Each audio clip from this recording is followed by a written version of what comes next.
what I'm going to bring to the table, and I'm just too sharp, too clean, punch way too hard, power in both hands. I was streaming, I just shut the curtains because I was like nervous type stuff, but now it's like I embrace it because I always dreamed of this. That's why I don't never shy away from it.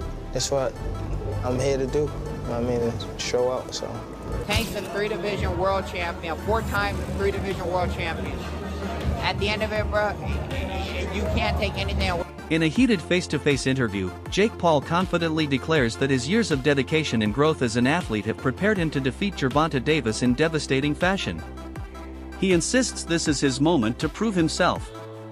But Davis, calm and composed, fires back, reminding everyone that he's the total package. With power, precision, and experience on his side, Tank warns that confidence alone won't save Jake once the bell rings. Love, I know what I've learned in the past year with my new coaches, the shape I'm in, the power I possess, and I'm just in. Gervonta Davis embodies everything a true boxer should be. His explosive power, razor-sharp timing, and flawless footwork make him one of the most complete fighters today. His tight defense and quick instincts allow him to read and dismantle opponents before they react. Davis makes it clear he's not just a knockout artist. He's a master craftsman, built to dominate the sport's highest levels. Fight. His training is taking a toll, but the cure is just as bitter as what ails him. I know I gotta do it. 5 minutes? 5 will be good enough for you. They definitely went to the kids store and did this. That water ain't cold. We know that. I know, but... Get in the water, man. Just get in the water. You can't sit on the edge. Man, just get in there, man. Go. No, give me the... The Jake Paul vs. Gervonta Davis fight has split the boxing world. It's more than a clash of fighters, it's a collision of two realities. Jake brings size, weight, and raw physicality. Tank brings experience, technique, and unmatched speed. Analysts note Jake's size gives him an edge in strength and durability, but Davis's lifelong mastery of boxing fundamentals could nullify every physical advantage. One relies on power, the other on precision. He spars people that are much heavier than him. And, man, that upper. Well, who do you got? I would have to bet on Gervonta for all the little things, all that, and the fact that he's not old. Yeah. Yeah. I think he makes up for the weight situation. Okay, so this is the first time that Jake Paul's fighting an actual boxing champion, an active, young boxing champion. Everyone else he's fought was either way older or like Tommy Fury, I think. Yeah, he was a legitimate boxer. Yeah. A legitimate boxer, but not a champion. Right. He's fighting a champion, although a very little champion compared to him. Yes. So this is sort of a, I don't know, man, like. If it wasn't Gervonta Davis, it was somebody else in that weight category. It'd be ridiculous. Yeah, it'd be ridiculous. But Gervonta, I mean, technique-wise and heart-wise, that makes it interesting. Again, kudos goes to Jake Paul because it kind of worked its way up, even though the guy is so much smaller.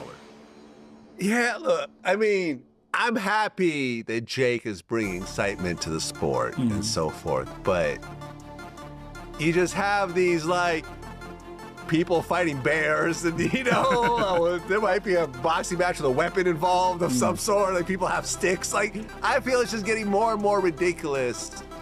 And really outside of Crawford-Canelo, there's really very little excitement over. Experts argue Jake Paul has never faced a fighter of Davis's caliber. Tank has conquered world champions, undefeated talents, and knockout specialists, fighters far more seasoned than Jake.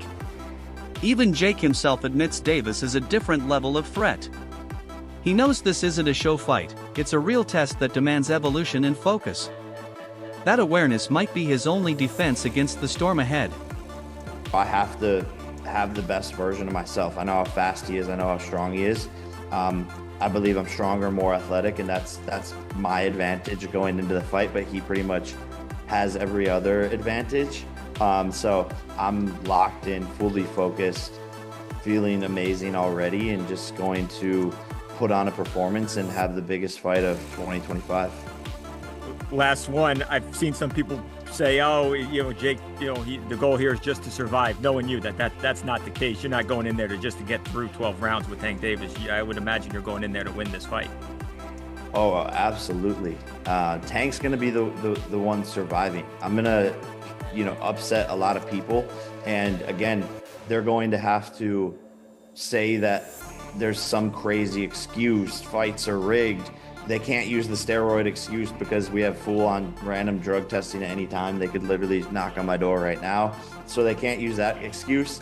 And obviously I'm suing people who say that the fights are rigged. Piers Morgan already had to retract his statement and kiss the ring. More lawsuits are coming for these people who are lying on my name because it's just simply not true. And we're willing to prove that in court. But I'm actually flattered that the only thing that people can chalk up these wins to is that the fights are rigged, because it's honestly the greatest compliment. But again, I'm gonna knock this guy out and probably create one of the most... Public reaction remains divided. Some fans feel this isn't the fight boxing truly needed, believing Davis should face elite contenders instead. Yet the spectacle of Jake Paul's name ensures global curiosity. Whether it's a legitimate bout or a crossover event, people can't look away. This fight, critics admit, may not decide rankings, but it will dominate headlines and redefine boxing entertainment. He's an ex-world champion, he gets a little bit of credibility, and you go, right, now you're heading in the right direction. You're starting to be, okay, all right, former champions, former fighters, but at least they're boxers, they're not MMA stars, and whatnot. So, yeah, I think that was a move in the right direction. Gervonta Davis is just a little bit of a freak show for me. Yeah, I agree, Spence. I mean, the size difference is a bit of an annoying one as well. But also as well, I hate when they put exhibition in it, because then you think, how seriously they're really going to take it. I understand it because of the money involved, but realistically, if there can be a winner, Gervonta Davis should take him out, regardless of the size, pretty easily and pretty quickly. I agree, mate. Totally agree. Gervonta Davis is an active fighter. Like I say, still a pound-for-pound star. Very heavy-handed as well. He should have the movement, forget the size, to be able to slip inside and take Jake Paul out. That's the reality of it. But yeah, I just find it all very, very strange. Look, I thought an even stranger fight, to be honest, was Jake Paul versus Anthony Joshua. You look at that fight and go, who's going to sanction that? God forbid something happens to Jake. I think that what he's doing for the sport is brilliant in his own right. He's bringing new fans into the sport. He's doing excellent for women's boxing as well. You can't take that away from the kid, and he's been working hard as well, and he's improving. But going in against Anthony Joshua, a former two-time world heavyweight champion and still an active fighter, that's a suicide mission for me. I think that Anthony Joshua, when you look at Francis Ngannou and look at what AJ done to Francis Ngannou, who would win out of Anthony? Former UFC star Mike Perry shared his blunt opinion, saying Tank hasn't delivered the same brutal knockouts recently as he once did. Perry's point wasn't to question Davis's power, but to highlight fan expectations. The public demands fireworks every time Tank fights. That pressure only intensifies when he faces a bigger man who can take more punishment. He's the same Tank that we saw the most incredible knockouts. We saw him, Lamont Roach performed great.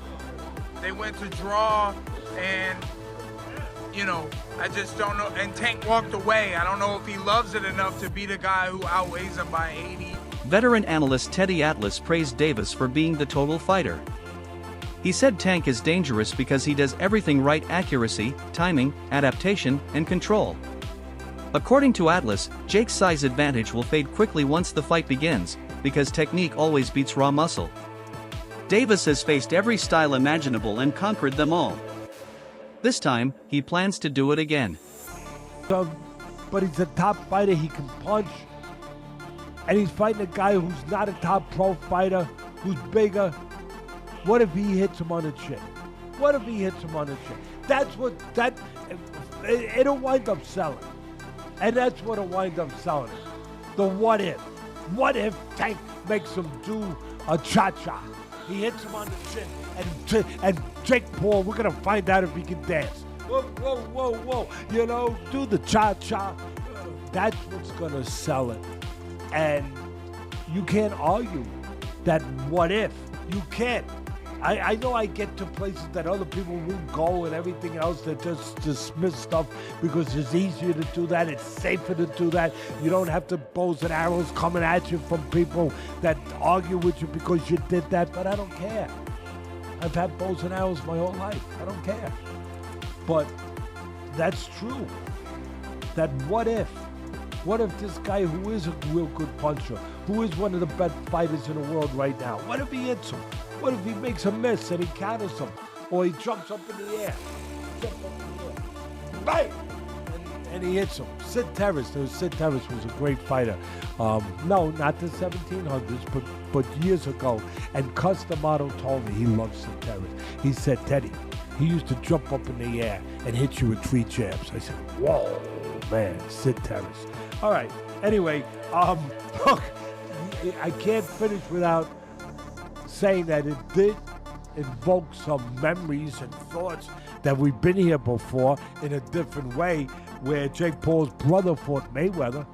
That's not forget. And I'm not saying I like that either. I mean, first of all, Mayweather was past his prime. He was already retired. He was older, everything, but he's still the great Mayweather. And Mayweather was fighting a guy, what was it, 50-pound difference, 60-pound difference, whatever it was. And that size made a difference. It allowed Jake Paul's brother to be in there and be able to last with a smaller man, a smaller, older, greater fighter who's mostly was concentrating on defense more than just offense. So, yeah, it's kind of like we've seen this already in that version of it, and we didn't really like it. Former opponent Rolando Romero also gave Tank his flowers, saying Davis has achieved more than most fighters ever will. Romero emphasized that Tank's power translates across weight classes. He's proven he can hurt bigger men and dominate tougher challenges. For him, this isn't new territory. It's another opportunity to remind the world why he's elite. I don't know. I can't give an opinion because I don't know what's going on. Do you think it impacts, will it impact Tank's legacy if Jake Paul were, to beat him or even, knock him out? Dude, Tank's a 3-division world champion, 4-time 3-division world champion. At the end of it, bro, you can't take anything away from him. You know, some people trying to give, that's fair, some people trying to give Tank a hard time. They're saying, he should have took a fight with Lamont Roach or Shakur Stevenson. But when you think about it, do you think this is business and look, he's getting a bag, or is there some validity to people saying that he ducked Roach? I mean, there's still other options, It's bro, you can't be mad at somebody for doing what they feel is best for them. It's the same way Roach feels Tank is the best option for him. Same way that Stevenson thinks Tank's the best option for him, or all that stuff, right? At the end of it, bro, we just want to do what's best for ourselves, right? Facts. Right or wrong? Facts. So just do what's best for you. Yeah, no, I mean, me personally, it don't matter what my opinion is, but I don't think get the money while you can get the money is my opinion. But some fans are gonna have a hard time. No, it's not even about the money though, man. It's regardless of anything, get the money when you can get the money, but it's not even about the money. There's talks about Davis's future have taken center stage. Some insiders believe this could be his final fight. After years of championships, sold-out arenas, and unforgettable performances, Davis now seems to value peace, family, and stability. If true, this matchup becomes more than sport, it becomes his final statement, a chance to lead boxing as a legend still on top. And on what you make. Again, there's nothing wrong with Tank going to get his money, but let's all be clear that that's all the fight is for Tank. He's telling you without telling you that he's fighting Jake just because he's getting $40 million. So when we talk about boxing being dead, Tank has to line up at the front of the line. I can't blame him, but don't throw around, oh, boxing's dead and people switch sides and all of that. You chose not to be great. That's it. You chose not to be great. Stuff like that, choices like that will kill boxing. For sure. On a competitive level, it won't kill it on a business level. On a business level, until people run out of interest in these kind of matchups, it'll do well. On a competitive level, choosing not to fight the best will kill the sport. So maybe it's better if people like Tank aren't in the sport. And I don't even say that because I want that to be the case. I think Tank is ridiculously talented, but you can't want a fighter to fight more than what they want to. You can't. Tank fans or Tank people that like Tank and think he's one of the best, you can't want it for him. And then Shakur came back with, that's how I know you soft. I can't even go back and forth with you soft ass. You rather pop to me on social media then get in that fire and get embarrassed. I get it. Peace and blessings upon you, cuz. He says, the people got you chest out so bad. You talking like you a killer, forgetting that you the one that runs, bitch. I'll be bring the fight to you. This dude, a made-up character. Quote, blessings upon you. Clown-ass dude, wanna be Kevin Gates. Oh my goodness. I mean, here's the thing though. You can't say that stuff about Shakur if you're not willing to fight him. This is the point I think that we're going to come to today, is that Tank can say all this stuff he wants, but if you're not willing to fight Shakur, then none of it means anything anymore. Even if you believe that Tank is going to knock him out, even if you believe that Shakur's a runner, or that he's not in the trenches, or he's not a boxer that's willing to bring the fight, or whatever, none of it matters. You're talking from the sideline because you won't fight him. What does that say about... Analyst Max Kellerman believes Davis took the Jake Paul fight not just for legacy, but for closure. Facing a mainstream star means global spotlight and generational money, without the grueling title obligations. For Tank, it's a perfect finale to a career defined by sacrifice and triumph. Experts agree the outcome will hinge on control. If Jake can back Tank up, he might survive, but if Davis dictates pace, Jake's composure will crumble, and chaos will follow. Roach, and then go on to fight Jake Paul and then call it a career, because I think the people around him understood there wasn't much left in the tank for him in terms of his want or his desire to be here. He did an interview with Dan Canobio about 18 months ago where he was like, yeah, man, I just kind of want to raise my family. I don't know how much left of boxing for me. I don't want to see a therapist. I want to, I need to, but like I don't want to take away from my fighting. But I think it's time for me to do stuff like that. So I think the writing's been on the wall for Tank for a while. So that draw was kind of just like, I was on the way out anyway. I don't need to go back in there. And I said it at the end of that fight. I'm like, there's no way we see that rematch. He was so uncomfortable in that ring with Roach. He doesn't want to feel that again. He showed that night. So I'm not surprised that fight's not happening. I'm not even surprised he's fighting. That wraps up today's breakdown. Stay tuned for more updates, reactions, and analysis as this historic showdown draws near.